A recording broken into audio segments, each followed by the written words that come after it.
You're not gonna be going on out there to, you know, meet and greet events where you're meeting people and you need to hand them a business card, but yet that's something that we think of is a first action that we need to take right away, or we think like this logo is gonna be more important than anything else, and if you're an individual tutor, your face is gonna be way more important than that logo is any day because they get to choose you as their tutor. Your logo actually makes you look like this large business that's been established for a while.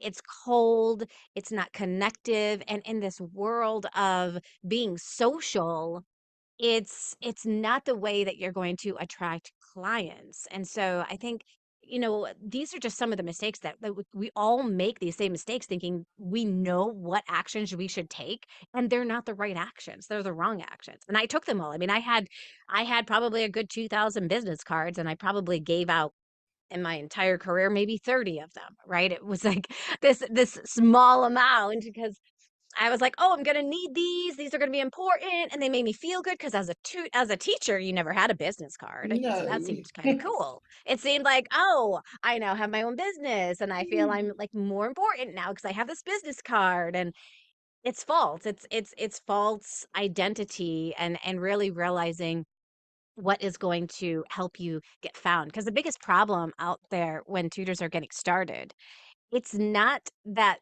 people don't believe that you're good enough to do what you do. Mhm. It's that people don't know that you exist to provide the service. So all of my time needs to be spent on how can I let people know that I exist in a way that isn't salesy.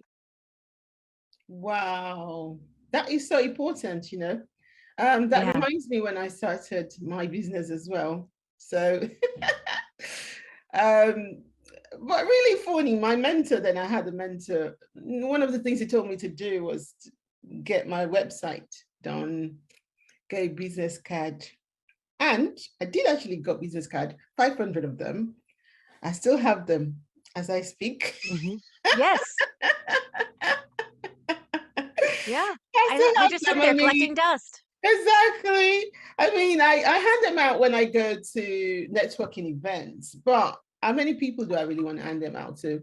Most people will go on my social platform to, look for me. Yes. And then to know me more because that way Yeah. they kind of get an interaction and a personal feel of who I am and if they really want to do business Yeah. with me. So yeah, I get your point. Yeah. I really sure. Yeah. Yeah, yeah. Well, and I have even found that there's even a better way than a business card. Like, if you really wanna take action inside of your business, if Mhm. you are having a casual conversation with somebody and, like, let's say they say that they have a child that's struggling in the area that you tutor, for us as tutors, you can really take that opportunity to say, "I'd love to chat with you further on that. Can I grab your phone number or can I get your email and we can come up with a time for us to be able to, to chat further about Mhm. that, right?" Mhm. And now you have their information and they don't take that business card and, lose it in their Use car it. or put it inside of their pocket and then it gets washed in the laundry, right? Like you're actually taking some initiative in the entire process versus it being something that people forget about, and that's not what you Exactly. want to happen.